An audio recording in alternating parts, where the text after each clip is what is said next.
Recording by Planet Music. खट जतो कीगे खट जतो कीगे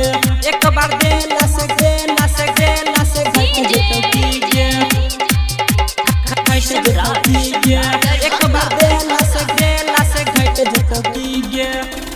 रखै छी जोगा के छौड़ी 60 जतो कीगे 60 जतो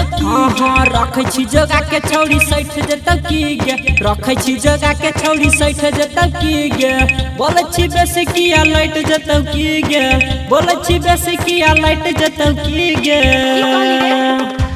एक बार देला से घट जतो कीगे एक बार देला से घट जतो कीगे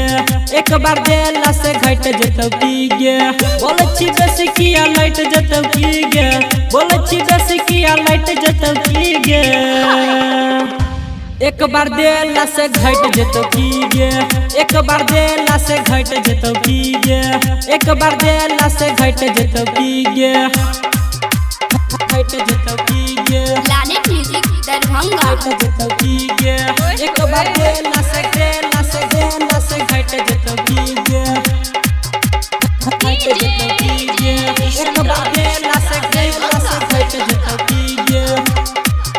आ तोहराई ना जान गे छौड़ी नहीं पुराना है तौगे आ चीज ठीक सुन रहतौ नहीं नुकसान है तौगे नुकसान है तौगे आ तोहराई ना जान गे छौड़ी नहीं पुराना है तौगे आ चीज ठीक सुन रहतौ नहीं नुकसान हो तौगे फूला लगाल तोहर बैठ जतो कीगे फूला लगाल तोहर बैठ जतो कीगे एक बार देला से घट जतो कीगे एक बार देला से घट जतो कीगे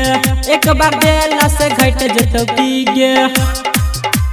घट जतो कीगे Planet Music Darbhanga. घट जतो कीगे एक बार देला से घट जतो कीगे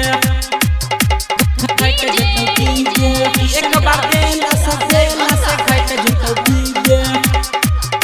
आ कहौ राइटर सुनील हम पटा लेबौगे